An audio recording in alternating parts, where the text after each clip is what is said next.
Welcome to our Connect to Congress. Joining us today from Washington, D.C., Congressman Jack Bergman. Congressman, thanks for joining us. A new Congress, but still some unfinished business for northern Michigan. You've highlighted two priorities recently that impact rural areas like ours.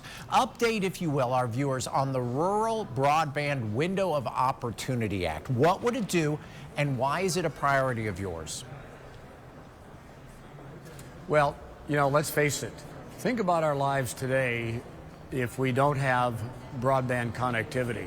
We saw it big time during COVID, where schools were closed, businesses were closed, and there were so many businesses and families in our area that could not do their business because we had transitioned, if you will, to an all internet-based work and education system. So the Rural Broadband Opportunity Act basically prioritizes the granting of funding and the prioritization of installation of fiber into areas like my district, northern Michigan and the Upper Peninsula, where you have a very short dig season, if you will, where the ground isn't frozen.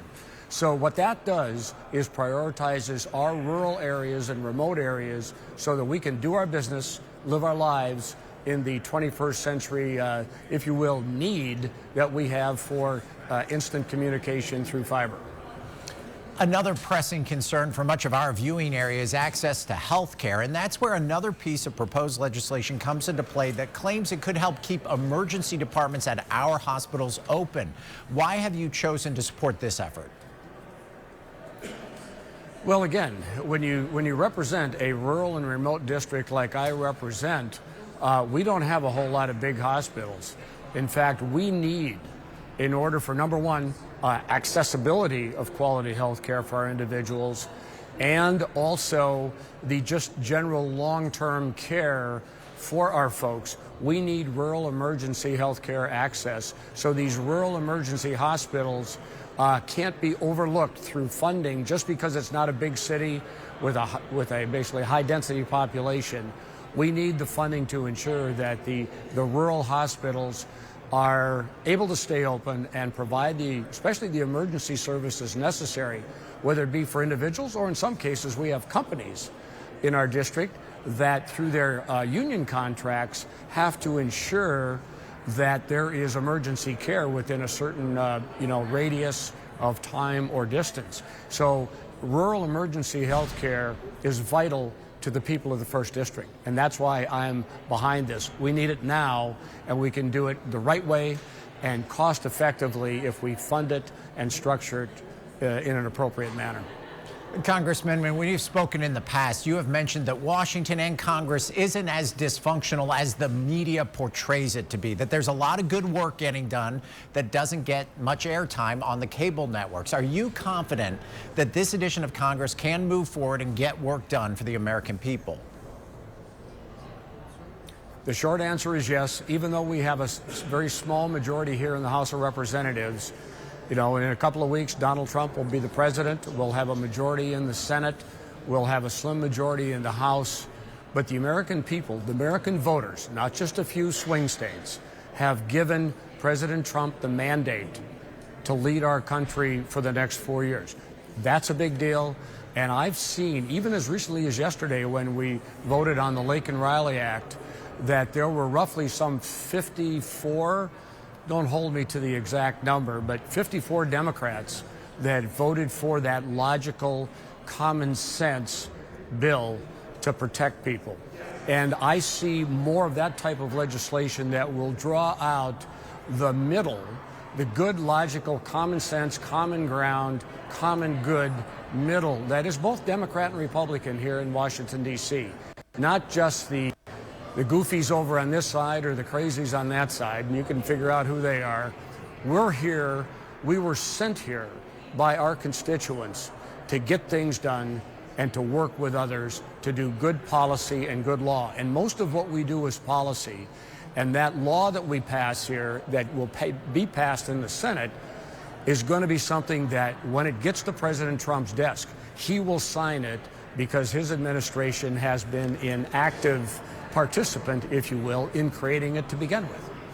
Well, as recently as yesterday, President-elect Trump talked about applying military or economic pressures to get control of Greenland, the Panama Canal. He's been adding Canada as a possible state. Where do you stand on President-elect Trump's foreign policy hopes?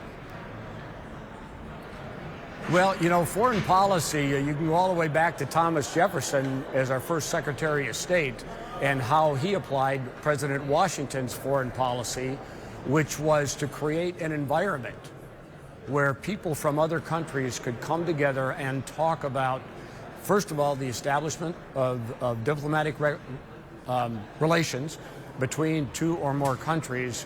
We as the United States, because of our position, if you will, the physical position on the globe, with the Atlantic Ocean on the eastern shore and the Pacific Ocean on the western shore, and of course, you know, the Gulf on the southern shore, we are in a position where President Trump, as he moves forward in negotiating with other countries to ensure that their sovereignty and our sovereignty match, and that it's a working together to ensure that all the economies who choose to participate with our type of economy, which is free market, free enterprise, they'll come to see that the United States, we're going to be your best partner in doing the right thing for your people. You just have to decide as a leader if you want to work with us as the United States of America.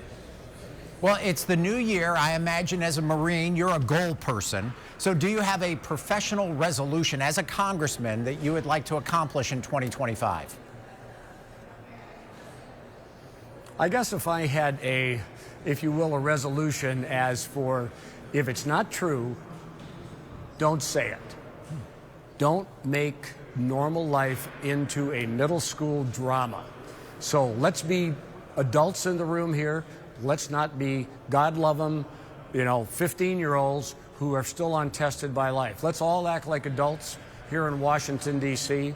And if it's not true, don't say it. If it's not true, don't write it. If it's not true, don't make a meme about it.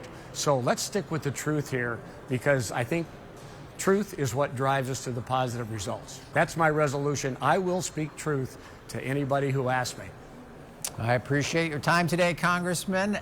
Thank you very much for joining us for this edition of Connect to Congress. Thank you.